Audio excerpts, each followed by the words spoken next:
Iya, cara salah satu untuk berbagi pengetahuan. Ya, walaupun saya adalah bukan siapa-siapa, bukan orang populer, bukan orang pendidikan, saya tidak tahu apa-apa, tapi saya tahu saya bukan apa-apa. Oleh karena itu, maka izinkan saya mengucapkan salam bagi semua sahabat-sahabat baik yang ada di Indonesia maupun di luar Indonesia. Terima kasih atas kesetiaannya saudara-saudara yang mau menyimak secuil kajian seberkas cahaya. Apabila dipandang bisa ada manfaat, ya silahkan. Bila tidak, ya jangan. Terus saya tekankan di sini, saya bukan mencari popularitas, saya bukan mencari pencitraan. Andai kata kalau suatu informasi digital atau orang dikatakan membuat channel atau aplikasi untuk mencari populer, maka di sini saya tidak. Bagi kalian yang mau mendukung channel ini, ya silahkan. Apabila tidak, ya silahkan. Mau subscribe silahkan, mau tidak silahkan. Tidak ada paksaan, tidak ada tuntutan. Karena ini murni muncul dari hati nurani.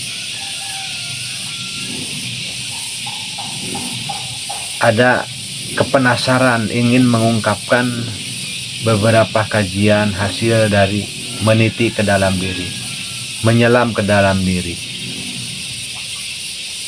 Anggap saja ini sebagai sharing, berbagi pengetahuan. Barangkali ada beberapa yang bisa dipetik untuk manfaat. Baik saudara-saudaraku dimanapun Anda berada, dalam hal kesempatan ini saya akan mencoba beberapa menjawab pertanyaan dari sahabat-sahabat yang khususnya ada di Korea Selatan yang lagi melaksanakan tugas syariatnya, yaitu mencari nafkah. Baik, saudara-saudara kita yang di sana menanyakan tentang bagaimana penerapan surat Al-Fatihah dalam kehidupan sehari-hari. Baik, ini pertanyaan yang sangat bagus. Jadi surat Al-Fatihah adalah merupakan suatu umul Quran. Al-Fatihah bisa diartikan patih, patah. Patih itu pembuka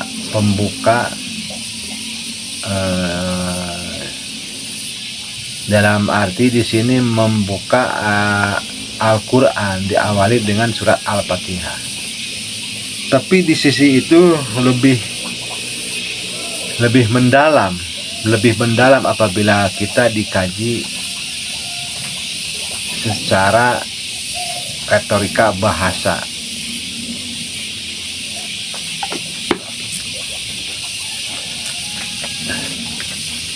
Al-Fatihah diawali dengan Bismillahirrahmanirrahim.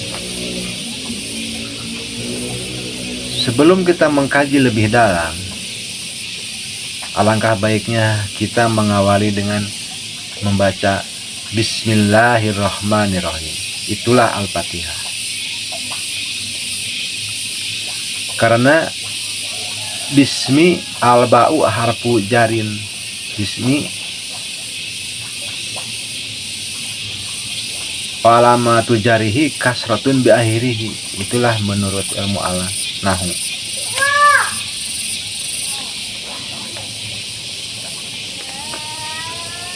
Maaf saudara, saya merokok ya.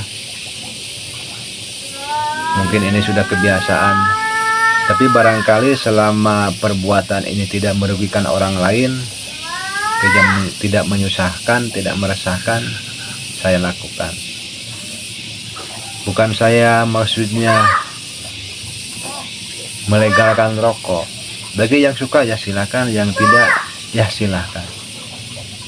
Karena prinsip saya adalah merdeka, freedom.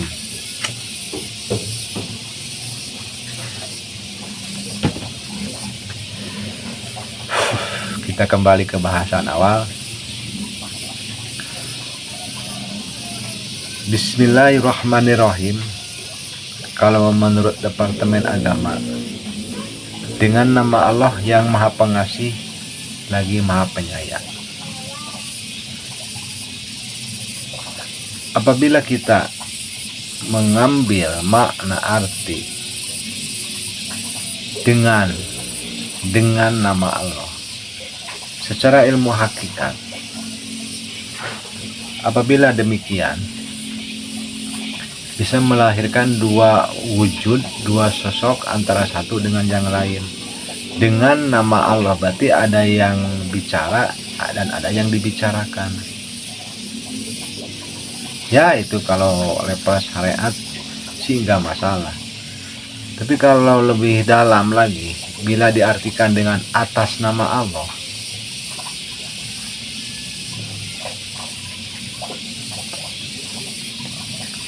umpamanya begini,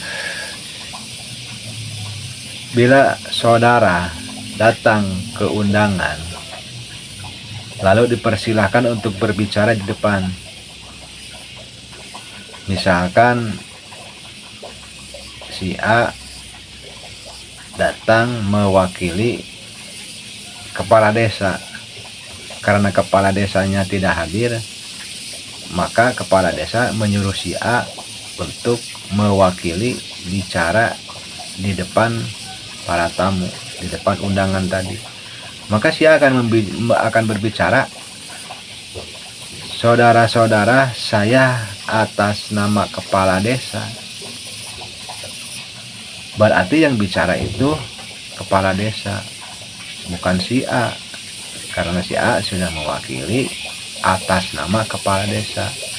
Maka yang dibicarakannya itu pesan-pesan atas kepala desa, begitu maksudnya.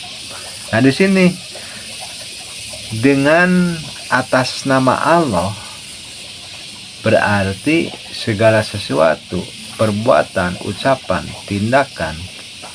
Kalau atas nama Allah berarti yang berbuat itu ya Allah sendiri. Karena ini selaras dengan sifat Allah yang 20. Mana yang 20 itu? Yang pertama wujud. Wujud itu artinya ada. Jadi segala sesuatu itu wujud. Wujud itu penampakan dari Allah. Nyatanya Allah, kenyataannya Allah. Maka tiada lain selain Allah. Yang lain hanyalah Adam. Tidak ada.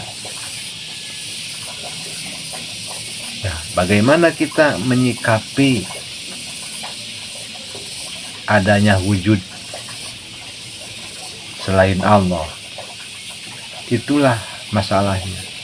Itulah masalahnya. Manusia mengaku dirinya ada. Itulah yang bisa melahirkan suatu penderitaan, suatu siksaan. Karena memiliki rasa hidup, memiliki rasa jadi kaya, memiliki rasa jadi pintar, itulah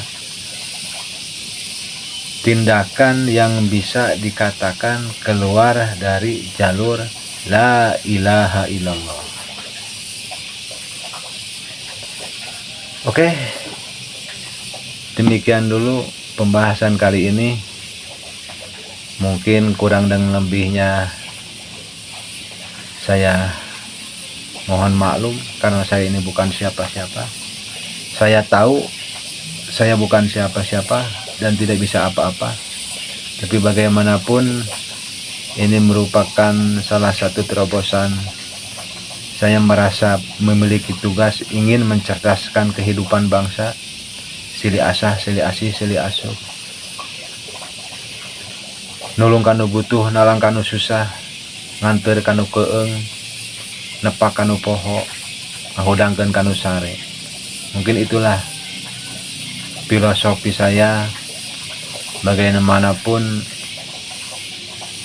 dan dalam keadaan apapun, saya akan tetap berusaha untuk berbagi. Berbagi bukan hanya rezeki, bukan hanya uang, berbagi dengan pengetahuan, berbagi dengan ilmu, berbagi dengan pikiran, berbagi dengan tenaga. Itulah amal. Semoga dalam pertemuan kali ini ada manfaatnya. Assalamualaikum warahmatullahi wabarakatuh. Terima kasih.